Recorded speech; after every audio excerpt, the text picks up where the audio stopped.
Hello and welcome back to the Movie Pit Podcast. I am your host, Christian Renteria, and I am back with another installment in the Maybe series. I'll get used to that name, even though I'm recording this back to back.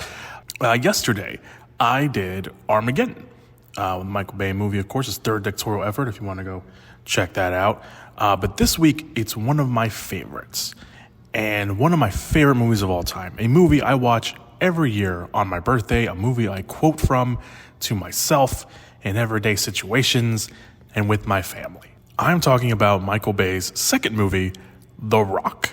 Again, I won't be going beat for beat for the movie because I'm going to assume that most, if not all of you, have either seen this movie or have at least heard of it, seen clips of it. So consider this your spoiler warning for, again, a 20-plus-year-old movie. The basic and not so crazy / insane story for The Rock, unlike Armageddon. Ed Harris plays General Hummel, who has had enough of not only his soldiers, but soldiers in general dying for no good reason and not getting the respect they earn. So he steals ballistic missiles, fills them with VX poison gas, and with a group of ex-soldiers turned mercenaries, takes over the former prison of Alcatraz, along with a group of tourists, and threatens to launch the missiles if his demands are not met. The FBI then sends their own group of soldiers, Navy SEALs to be more specific, along with chemical weapons specialist Stanley Goodspeed, played by Nicolas Cage, to defuse the missiles, save the hostages, and stop Hummel and his men. However, they need knowledge of the island for a better attack, and against the FBI director's call, they release a former inmate of Alcatraz, the only man to have ever escaped Alcatraz despite what everyone says, and also happens to be a former SAS agent, John Patrick Mason, played by Sean Connery, to help them along the way. It's then a race to the clock to stop Hummel from the rockets and the rockets from going off. I fucking love this movie. I am not ashamed to say how much I love this movie. How much I fucking love this movie. If it wasn't apparent from the intro to the episode, I love how ridiculous it is, but it's also somehow still grounded enough that nothing takes you out of it. I love the duo of Sean Connery and Nicolas Cage because their chemistry is so damn good here. I am shocked that no one has ever thought of putting them back together, because I would argue that even if you didn't like the movie's action or plot or the movie at all, for whatever reason, you have to love Cage and Connery and their buddy action movie that's going on in the middle of this. If you don't, if you've seen this movie and you're like, nah, I'm not a big fan of it, or maybe you've not seen this movie and you go check it out after this or before you listen to this, if you don't like this movie, I'm just going to say it. We can't be friends. We can't. We can't even be podcast friends. So if you don't love The Rock as much, you don't even have to love The Rock as much as I do. Just lie to me. Because that's how much I truly do love this movie. Cage's over-the-top line delivery for some of it, so obviously, compared to Connery's more dry sense of humor, it just works so well. And Cage does, his famous overacting here, but it somehow fits the character that they designed for him. Basically, I'm pretty sure they just wrote it for him eventually when they decided to cast him. And the situation, it's dire. And because it's dire, you kind of have to make yourself laugh, and he does it so well. And then you add in Hans Zimmer's score on top of that he did with Nick Glennie Smith, which is so good. It's heroic, and it just gets your blood pumping when it needs to. The 90s action score, I think I mentioned this in Armageddon, but the 90s action scores were something else. And it just works so well here too, that score. And the score, for me, in two places in particular, really, really work. And the first one is the shower scene. That scene is so embroiled into my head, one, because of the score, and two, because of how serious Ed Harris and Michael Biehn play it out. Biehn is the commander of the SEAL team that goes in to stop Hummel and his Marines, and they just get massacred. Those two yelling at each other, it's coming. That if not Hummel, then something is going to trigger one of these guys and they're going to start shooting, and they do, and it's tragic. And story-wise, you see that Hummel doesn't want that to happen. This is where you see the divide between Hummel and the rest of the soldiers, turned mercenaries, which he personally hasn't worked with. There's a scene that describes that a little bit early on, or a little bit earlier rather.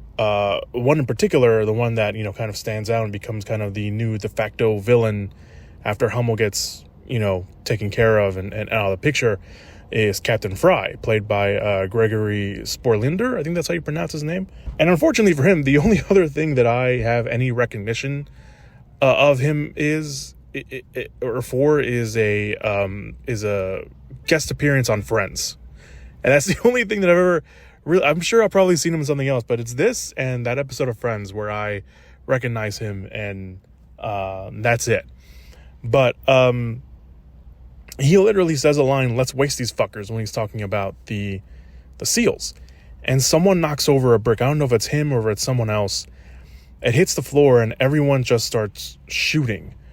All the while Hummel is trying to yell over the gunfire, and he's saying, "Cease fire." And after the fact, when they're all down there in the showers, and Hummel says he didn't want this. Because yes, more soldiers have died. And they can't even acknowledge it because everything that's happening on Alcatraz, on the island, is being kept secret from the public. The FBI reached out to the families that were on the tour, and they're like, "Oh, there's just some boat malfunctions. We have to keep them out here. They're fine. Don't worry about it. It's totally okay." The other scene where the music plays an important part for me is the green smoke scene.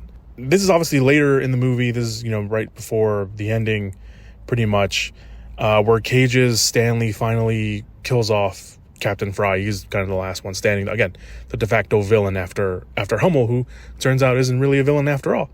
And everything is clear, but they have to signal to their HQ that it is. And the way to do that is with green smoke flares. Now, this is after Stanley gets the best of Fry, busting one of the VX gas pearls into his mouth. And, of course, we see the aftermath of that, of Captain Fry. And Stanley has to stick in his heart the antidote, which was teased pretty much at the beginning of the movie, that Stanley doesn't like taking that kind of antidote, or at least that device of an antidote, which is a long needle to the heart. So he's a little out of it when he does it. Obviously a little overacting from Cage on his part. But he ignites the green flares. He heads outside and the signal to some spotters that everything is all clear. All of this while a group of fighter jets are simultaneously heading to the island to blow it up because they think the mission has failed or is a failure. And Stanley is waving around the flares, and the spotters see them, and they're trying to call it off, which has to go through different stages. And all the while the music's playing, the score's playing, and it's so good. I'm a simple man of simple tastes, and that right there is why I love 90s action movies, because of scenes like that. It's so good.